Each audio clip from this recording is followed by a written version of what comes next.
So Tony, what do you do for a living? Well, I got an interesting story. Give me it.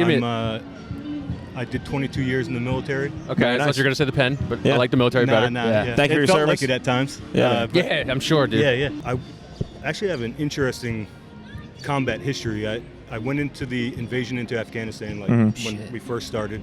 I came home for 4 months and got, oddly, sent to Iraq for the invasion into that. Jeez. And so I did those 2 tours, and then I took like a 5-year break. Yeah. And then I went back for 2 more tours, kind of back to back.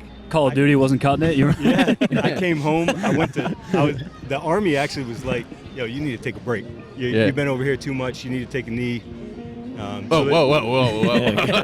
Kaepernick guy? Well, in Army lingo, that means, take a knee, pull security, drink water, take a little break. Is it because you were a little too gung-ho when you first started, or they saw you and they're like... I grew up in the 82nd Airborne Division, so I'm jumping out of airplanes and doing all that kind of shit. stuff. Yeah, okay.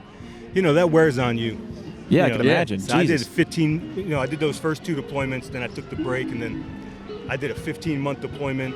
I came back for a year and went back for another year, and they were like, you got to take a break, or your brain is going to fry or something. So you were jumping out of planes into Afghanistan, Iraq? Well, no, only because they didn't ask me to. I would have loved to. Yeah. I mean, that would have been my dream, but An Iraqi shower. I practiced every day. boys that was jumping gonna in. The happen. classic Iraqi shower. That's right, yeah. So originally there were guys that jumped in, but I was already in country by the time that happened. Okay. So, Sure.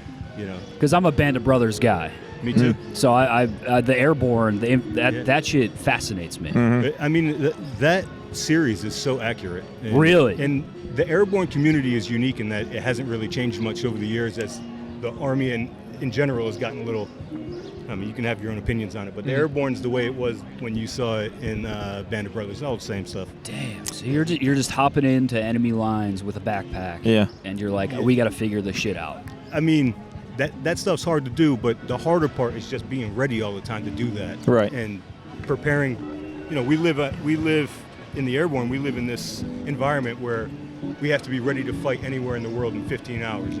Damn. Really? Okay. Ready. So our bags are always packed, the aircraft's always loaded, the parachutes are always ready, and it's just a level of readiness that is really taxing. So you got to take breaks from it because staying on the cutting edge all the time can really wear you out. Yeah. Right. You're like mid-nap or like mid-jerk off, and you're like, oh, fuck, I got to go jump in. Yeah, That's you get gotta the be- phone call, and then it's like they give you the code word, and you kiss your family goodbye, and maybe you don't see them. That's got to be tough jerking off now. Like how much you've seen and how exciting your life has been. What even gets you anymore? Yeah.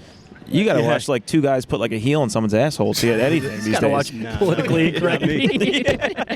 You might need Pip, dude. What you might not guess is that soldiers on deployments become experts at that. Sure. Finding perfect places to Tactical JO. Yeah, tactical. Yeah. Where's the best spot typically? I have my own preferences. Sure. But For the military guys that are watching. Yeah. Every man knows God in his own way. wherever she wants to go, that's where we're going. But what I think I know is that people use the Porta-John a lot.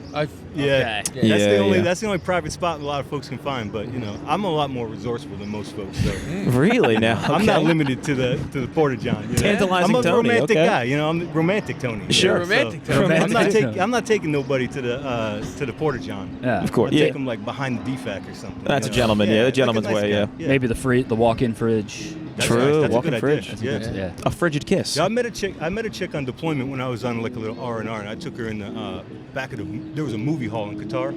Okay. Yeah. So while the movie was going on, also was watching the movies. We were like behind the While the theater. movie was going on, Tony was going on. Yeah, was trying the to put in movie? work, trying to stay ready. Couldn't tell you. Good thing. Yeah, doesn't matter. Band of Brothers playing up there. Yeah. It might have been. That's hero life, right? That's exactly right. That is hero life. That's yeah. hero life.